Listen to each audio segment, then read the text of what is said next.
എല്ലാവരും അതിനോട് യോജിക്കും. അങ്ങനെ ഒരു മുഖ്യമന്ത്രി ഉണ്ടാകും. അതിനു മുമ്പ് ഒരു മുഖ്യമന്ത്രിയെക്കുറിച്ച് ആരാണ് ഇന്നാരാണ് എന്ന് പറയാൻ സാധ്യമല്ല. പറഞ്ഞാലും അതിന് പ്രസക്തിയില്ല. പക്ഷേ എന്നാലും ഈ സമീപകാലത്ത് ഇങ്ങനെ ഈ PR ഏജൻസികളെ കൊണ്ട് വർക്ക് ചെയ്യിപ്പിക്കുക, പരസ്യം കൊടുക്കുക,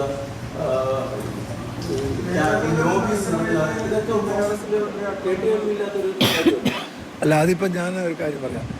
ഈ മുൻകാലങ്ങളിൽ സോഷ്യൽ മീഡിയ ഇല്ല, ചാനലുകളില്ല, ആകെ പത്രങ്ങളേ ഉള്ളൂ.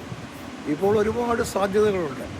അപ്പോൾ ജനാധിപത്യത്തിൽ അത്തരം സാധ്യതകൾ ഉപയോഗിക്കാൻ എല്ലാവർക്കും സ്വാതന്ത്ര്യമുണ്ട്. അതൊരു തെറ്റാണെന്ന് നമുക്ക് പറയാൻ പറ്റത്തില്ല. അത് പുതിയ അവസരങ്ങൾ വരുമ്പോൾ അത് ഉപയോഗിക്കുന്നു എന്നുള്ളതിൽ കവിഞ്ഞ് അങ്ങനെ ചാനലുകൾ ആരെങ്കിലും എന്തെങ്കിലും പറയുകയോ അല്ലെങ്കിൽ ചാനലുകാരെയും ഉപയോഗിക്കുന്നുണ്ടാകുമല്ലോ. അത് അല്ലെങ്കിൽ സോഷ്യൽ മീഡിയയിൽ കൂടെ ഒക്കെ പ്രചരിപ്പിക്കുകയൊക്കെ ചെയ്യുന്നതിന് തെറ്റാണ് എന്ന് പറയാൻ കഴിയില്ല. പക്ഷേ ഞാൻ പറയുന്നത് അതൊന്നുമല്ല തീരുമാനമെന്ന് പറയുന്നത് വളരെ വ്യക്തമാണ്.